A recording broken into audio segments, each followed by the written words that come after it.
नमस्कार, AB star news देख रहे हैं आप और अपना यूपी लेकर हाजिर हूं मैं आपके साथ सोहन सिंह। बुलेटिन में सबसे पहले बात मुख्यमंत्री योगी आदित्यनाथ की, जिन्होंने गोरखनाथ मंदिर परिसर में जनता दर्शन कार्यक्रम का आयोजन किया।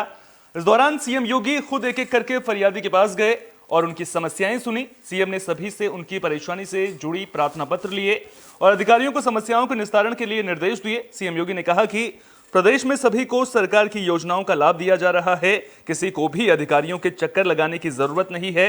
सरकार खुद लोगों के द्वार पर पहुंच रही है और प्रदेश में राम राज्य लाने की दिशा में डबल इंजन की सरकार लगातार काम कर रही है।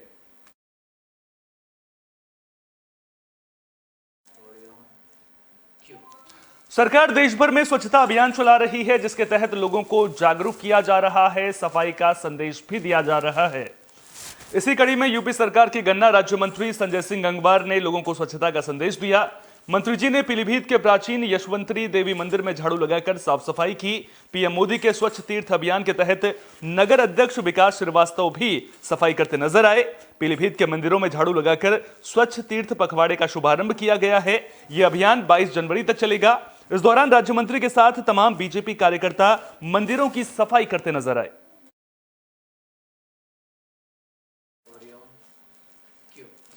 देश भर में विकसित भारत संकल्प यात्रा की धूम देखने को मिल रही है। जगह जगह पर कार्यक्रमों का आयोजन किया जा रहा है, लाभार्थियों को योजनाओं का फायदा पहुंचाया जा रहा है। इसी कड़ी में सिद्धार्थनगर जिले के इटवा ब्लॉक के पतीला ग्राम पंचायत में कार्यक्रम का आयोजन किया गया। कार्यक्रम में पूर्व मंत्री डॉक्टर सतीश द्विवेदी मौजूद रहे। उन्होंने लोगों को सरकारी योजनाओं के बारे में जानकारी दी। कार्यक्रम में विभिन्न योजनाओं के लाभार्थियों में प्रमाण पत्र भी बांटे गए। साथ ही ग्रामीणों और गर्भवती महिलाओं के स्वास्थ्य की भी जांच की गई। देखिए, विकसित भारत संकल्प यात्रा जो चल रही है, इसमें मोदी की गारंटी की गाड़ी गांव-गांव में घूम रही है और ये गाड़ी बता रही है कि पिछले 10 सालों में देश की जनता ने अपार जन समर्थन से मोदी सरकार बनाई। तो किस तरह से मोदी सरकार ने करोड़ों लोगों को पक्का घर बना कर दिया। 18,500 गाँव में हर घर को जो अभी तक बिजली से वंचित थे आज़ादी के बाद, उनको बिजली दिया। देश के सभी गांवों में सभी घरों में अनिवार्य रूप से हर घर नल योजना के माध्यम से पानी पहुंचाने का काम कर रही है सरकार। हर गरीब को इलाज कराने के लिए 5 लाख रुपए का आयुष्मान कार्ड दिया। हर गरीब के घर में शौचालय बनाकर दिया। बुलेटिन में बात आगरा की भी कर लेते हैं, जहां एक सत्ताधारी नेता और उनके परिवार पर प्रॉपर्टी पर कब्जा करने का आरोप लगा है। मामले को लेकर शिकायतकर्ता ने प्रेस कॉन्फ्रेंस की और पूर्व राज्यपाल पर गंभीर आरोप लगाए। शिकायतकर्ता की माने तो मधुसूदन मोटर्स में रविशंकर और रमाशंकर संस्थापक निदेशक हैं, जिन्हें आजीवन निदेशक रहने का अधिकार है।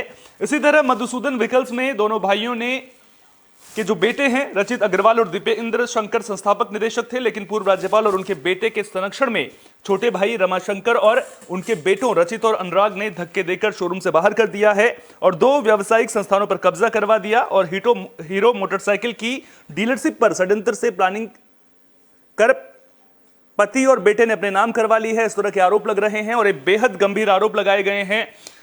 जानकारी के मुताबिक 2020 से चल रहे इस षड्यंत्र के तहत रविशंकर और उनके बेटे दीपेंद्र पर 4 एफआईआर की गई। आरोप है कि जब पीड़ित पक्ष ने साक्ष्यों के साथ क्रॉस एफआईआर कराने की कोशिश की तो किसी थाने में सुनवाई नहीं की गई।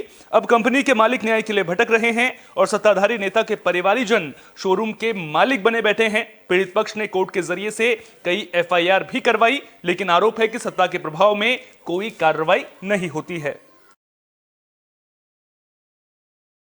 ये प्रेस वार्ता एक जन संदेश देने के लिए है, जिसके माध्यम से हम सभी को बताना चाहते हैं कि किस प्रकार से माननीय कैबिनेट मंत्री श्री बेबी रानी मौर्य व उनके सुपुत्र श्री अभिनव मौर्य अपने राजनीतिक संरक्षण का प्रयोग करके हमारे व्यापारों पर खुद के रिश्तेदारों द्वारा कब्जा करवा रहे हैं। उसके बाद हम अपने न्याय की लड़ाई न लड़ सके, इसके लिए किस प्रकार से प्रशासन और पुलिस का इस्तेमाल कर रहे हैं, हम पर फर्जी मुकदमे दर्ज करा रहे हैं और हमारा उत्पीड़न कर रहे हैं, ताकि हम डर कर जैसा वो चाहें वैसा हम उनकी उंगलियों पे नाचें, जैसा वो चाहें वैसा हम काम करें और हमारा सारा व्यापार। 22 जनवरी को अयोध्या में रामलला की प्राण प्रतिष्ठा होनी है। साथ ही साथ इसी साल लोकसभा चुनाव भी होने हैं, जिसको लेकर ब्राह्मण समाज ने कमर कस ली है। बागपत में राष्ट्रीय जागरूक ब्राह्मण महासंघ ने विशाल कार्यक्रम का आयोजन किया। कार्यक्रम में नई कार्यकारिणी के पदाधिकारियों और सदस्यों को गोपनीयता की शपथ दिलाई गई। साथ ही जिले के विभिन्न क्षेत्रों से आई गरीब और बेसहारा महिलाओं में कंबल भी बांटे गए। कार्यक्रम में बतौर मुख्य अतिथि के रूप में पहुंचे पूर्व विधायक और बीजेपी के नेता लोकेश दीक्षित ने कहा कि ब्राह्मण समाज का एक विशाल संगठन बागपत में खड़ा किया गया है। यह संगठन आगामी लोकसभा चुनाव को लेकर देश के प्रधानमंत्री नरेंद्र मोदी के हाथ को मजबूत करने का काम करेगा। कार्यक्रम ये है कि समाज हित के लिए जो टीम तैयार की जाती है, आज हमने अपने संगठन की टीम का विस्तार किया है। आज हमने मेन बॉडी और आपकी महिला विंग, दूसरे जो नगर हैं, नगरों के अध्यक्ष उनकी टीम और अपनी युवा विंग उनकी टीम, इन सबको नियुक्ति पत्र दिए हैं। और उसी के साथ साथ हमने अपने समाज की 5 ऐसी बहनों को जो निराश्रित है, उनका कमाई का जरिया कुछ नहीं है, ऐसी बहनों को सिलाई मशीन दी है जिससे कि वो कपड़े सीखे और अपने घर का गुजारा कर सके। ये आज आर.डी. शर्मा जो हमारे राष्ट्रीय ब्राह्मण महासंघ के अध्यक्ष हैं, उन्होंने अपना संगठन पूरे बागपत में खड़ा किया है, जिसमें महिला विंग भी है, युवा विंग भी है और बड़े वाली विंग भी है।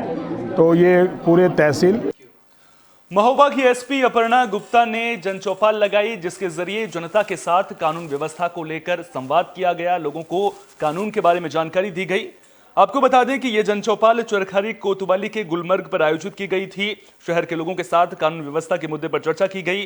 शहर के लोगों की क्या कुछ कानून व्यवस्था से जुड़ी समस्याएं हैं, इसको लेकर के चर्चा की गई। साथ ही साथ पुलिस और आम जनता के बीच में संवाद स्थापित करने की भी कोशिश की गई।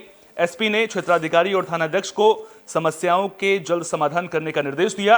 कार्यक्रम के दौरान एसपी ने गरीब लोगों में कंबल भी बांटे, जिसके बाद लोग एसपी की सराहना करते हुए नजर आए।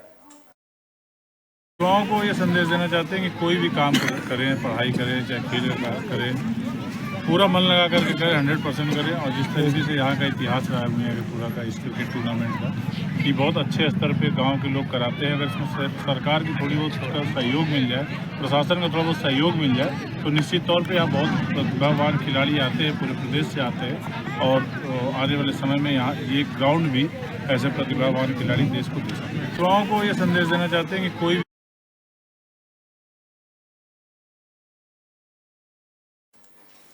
तो प्रयागराज की प्रतापपुर विधानसभा में मियाकापुरा बाजार में क्रिकेट प्रतियोगिता का आयोजन किया गया, जिसका उद्घाटन भारतीय किसान यूनियन के प्रदेश अध्यक्ष ने किया। बता दें कि यह आयोजन MPL 4 क्लब में किया गया है। इस क्रिकेट प्रतियोगिता में राज्य की कई टीमों ने हिस्सा लिया। इस दौरान मुख्य अतिथि ने उपस्थित खिलाड़ियों को संबोधित करते हुए कहा कि खेल को खेल की भावना से खेलना चाहिए और खेल में हार जीत होती है। जीत को भी खुश होकर स्वीकार करना चाहिए और हार को भी खुश होकर स्वीकार करना चाहिए। क्रिकेट प्रतियोगिता का उद्घाटन मैच फर्रुखाबाद और WCC सहपुर के बीच खेला गया। इस दौरान बड़ी संख्या में लोग मौजूद रहे। प्रतियोगिता की विजेता टीम को 50,000 रुपए और उपविजेता टीम को 30,000 रुपए की इनामी राशि मिलेगी। मैन ऑफ द मैच के तौर पर 10,000 रुपए का इनाम दिया जाएगा। युवाओं को ये संदेश देना चाहते हैं कि कोई भी काम करें, पढ़ाई करें, चाहे खेल करें, पूरा मन लगा करके करें, 100% करें। और जिस तरीके से यहाँ का इतिहास रहा है दुनिया के पूरा का इस क्रिकेट टूर्नामेंट का, कि बहुत अच्छे स्तर पे गांव के लोग कराते हैं। अगर इसमें सरकार की थोड़ी बहुत सहयोग मिल जाए, प्रशासन का थोड़ा बहुत सहयोग मिल जाए, तो निश्चित तौर पे यहाँ बहुत प्रतिभावान खिलाड़ी आते हैं, पूरे प्रदेश से आते हैं। और आने वाले समय में यहाँ ये ग्राउंड भी ऐसे प्रतिभावान खिलाड़ी देश को दे सकते हैं। युवाओं को ये संदेश देना चाहते हैं कि कोई भी काम करें, पढ़ाई करें, चाहे खेल करें, पूरा मन लगा करके करें, 100% करें। और जिस तरीके से यहाँ का इतिहास रहा है दुनिया का। बुलेटिन में बात संभल की भी कर लेते हैं, जहां असमोली में मजलिस का आयोजन किया गया। आपको बता दें कि असमोली के बुकनाला सादात गांव में इस मजलिस का आयोजन किया गया था, जिसमें भारी संख्या में शिया समुदाय के लोग मौजूद रहे। मजलिस को शिया मौलाना सादाब मेहंदी जाफरी ने खिताब किया। उन्होंने इमाम की शहादत को बयां करते हुए करबला के शहीदों को याद किया, जिसे सुनकर अज़ादारों की आंखें नम हो गई।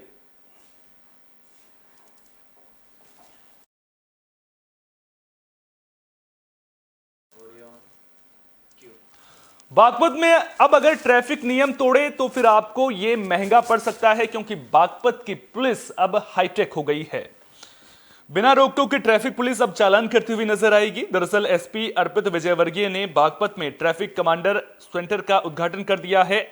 तो ट्रैफिक कमांड सेंटर का उद्घाटन कर दिया गया है, जहां 32 हाई क्वालिटी कैमरे के जरिए ट्रैफिक व्यवस्था पर नजर रखी जाएगी और ट्रैफिक नियम तोड़ने वालों पर ऑनलाइन चालान किया जाएगा।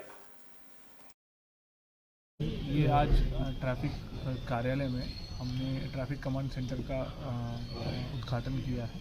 इसमें हमने अभी प्रारंभिक तौर पे 36 कैमरे इंस्टॉल किए हैं जो कि हमारे मुख्य चौराहे जो मुख्य रोड हैं उनको कवर करते हैं। इसमें ये हमें एक फ़ायदा है कि एक ही जगह पे हम पूरे जनपद के जो ट्रैफिक मूवमेंट है, जो भी गाड़ियाँ निकल रही हैं उसका हम मॉनिटरिंग कर सकते हैं। इसके अलावा इन्हीं कैमरों में से कुछ कैमरे हमारे नंबर प्लेट रिकग्निशन वाले भी हैं, कुछ कैमरे हमारे PTZ कैमरा भी हैं जो कि चारों तरफ कवर करेंगे और साथ में नंबर भी डिटेक्ट करेंगे, जिससे हमें ट्रैफिक मैनेजमेंट में तो फ़ायदा होगा। बुलेटिन में बात महोबा की भी कर लेते हैं, जहां SP अपर्णा गुप्ता ने जनचौपाल लगाई। ये जनचौपाल चरखारी कोतवाली के गुलमर्ग पर आयोजित की गई। इस दौरान शहर के आम लोगों के साथ कानून व्यवस्था के मुद्दे पर चर्चा की गई। SP ने क्षेत्राधिकारी और थानाध्यक्ष को समस्याओं का जल्द समाधान करने के निर्देश दिए। कार्यक्रम के दौरान SP ने गरीब लोगों में कंबल भी बांटे।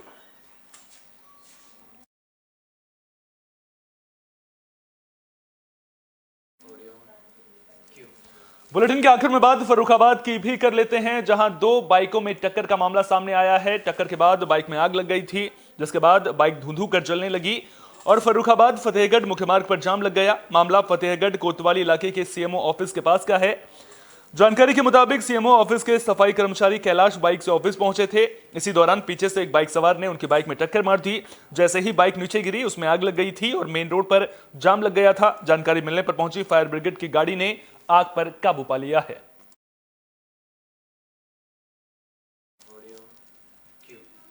इस बुलेटिन में मेरे साथ फिलहाल इतना ही। अपना बहुत बहुत ख्याल रखिए। देश और दुनिया की तमाम अहम खबरों के लिए देखते रहिए AB स्टार न्यूज।